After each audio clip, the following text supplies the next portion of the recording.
the flaky friend, schedule it during your ovulation, especially if you're trying not to get pregnant, because you don't want to be having that lonely or bored, because it's not lonely, but bored moment and answer the wrong text. A woman is always on a cycle. When we think about a cycle, we usually think about or are referring to our menses.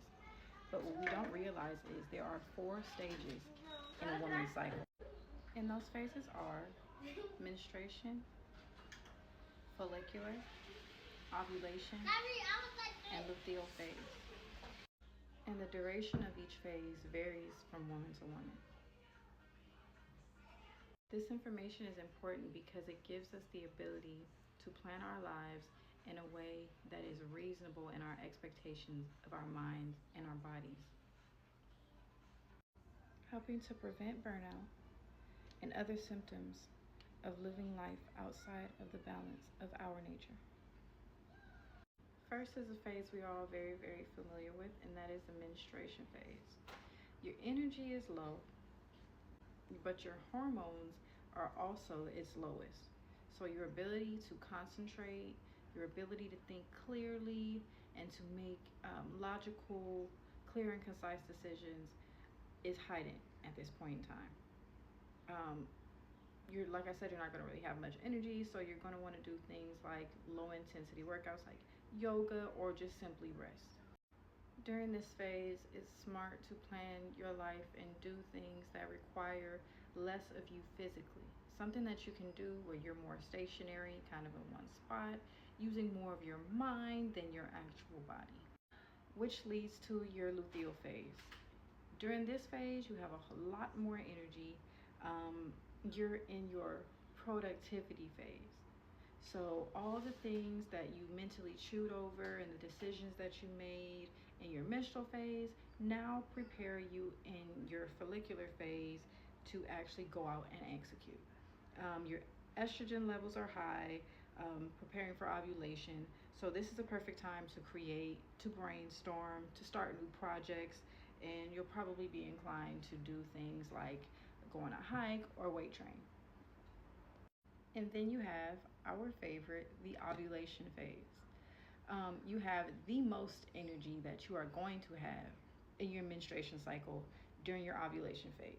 If you don't want any kids, you need to make sure you're busy and that you're knowing how to optimize that and use as much energy outside as you possibly can. Unless you're interested, like I said, in procreation, then do your thing, but you will have plenty energy to do so. If I had a word for this particular phase of the menstruation cycle, I would say magnetism. Your energy is at its highest. In this phase, your testosterone also peaks. So it drives your desire to communicate and collaborate. It's a good time to choose those activities that your introverted self wouldn't necessarily be ready to do. This is that phase that is a little bit more extroverted, a little bit more in its masculine, ready to go do. During this time period, it is a great time to get those tasks done or those meetings done that will require more of your extroverted side. Those things that your introverted side or introverted moments, luteal moments, would dread doing, this is the time to get those done. The videos, you know, the content, the phone calls, set up the appointments, go out and have a meeting, go have fun, go connect with other people, go sing karaoke. This is the time to do those things. When you want to make commitments with your friends to get together, especially if you're trying not to get pregnant, because you don't want to be having that lonely or bored, because it's not lonely, but bored moment and answer the wrong text. Okay, and lastly, the luteal phase. This phase gets a lot of, I'll say a lot of hate, because it will literally send you through some emotions, because you're going from a major spike in hormones to a major dip. If you're not pregnant from that ovulation phase, your hormones are taking a major dip. Everything is dropping. Progesterone, estrogen, Serotonin. Pew. This is the phase where you're feeling ugly, you're feeling crusty, busty and disgusty.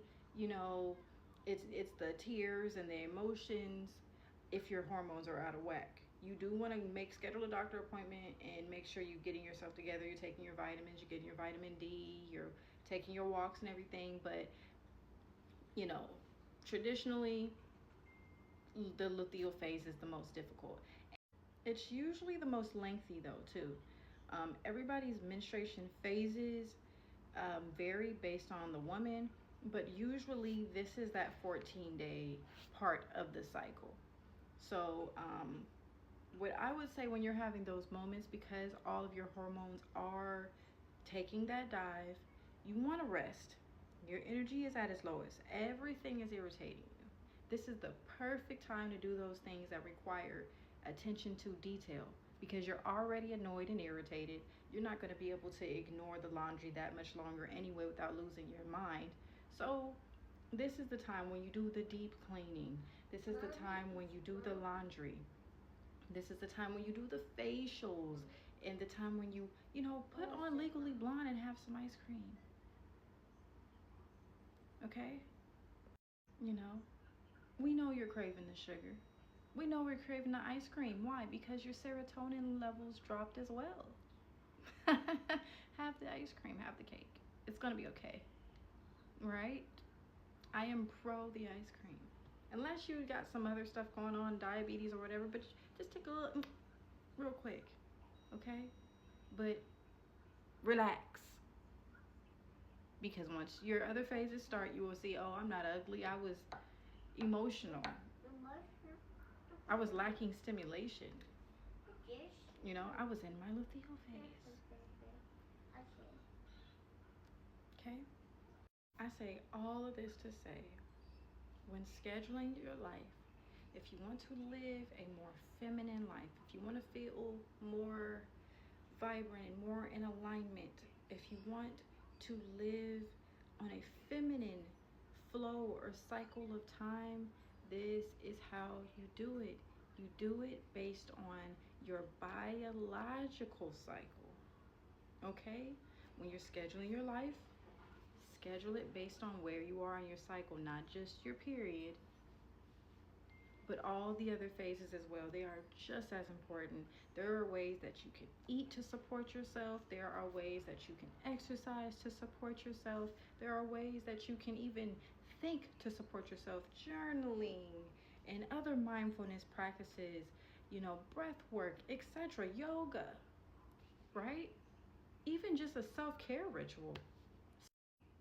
If you know your hormones are about to do its thing because your menstrual is coming, or because this phase is coming, or that phase is coming, and this hormone is dropping or rising, do your skincare. Okay? Avoid the crash out during the luteal phase. The menses. That phase is a good time for anything that you can do that requires you to be stationary. It's a good time for planning and for research. The follicular phase is a time to execute, jumpstart, or brainstorm. The ovulation phase is for the tasks that require more energy and a full social battery. The luteal phase is a good time to focus on the detail-oriented tasks, like the deep cleaning and the organizing and the laundry. After all, you're not going to be able to ignore it anyway. Now that we have this information and we do know that our bodies biologically operate, in a different way than the majority of society, there will still be times when you have to do something that is outside of your energy levels, that is outside of where you are in your cycle. This information can also support you in that. It can help you to know how to support yourself through something you have to do, through a commitment that you made. If you know that you have to do something that requires you to be a little bit more extroverted the way that you would be in your ovulation phase, you can still support yourself by making sure that you're feeding yourself properly, and that you have compassion, and that you understand where you are as far as hormones, mentally and emotionally, and move accordingly.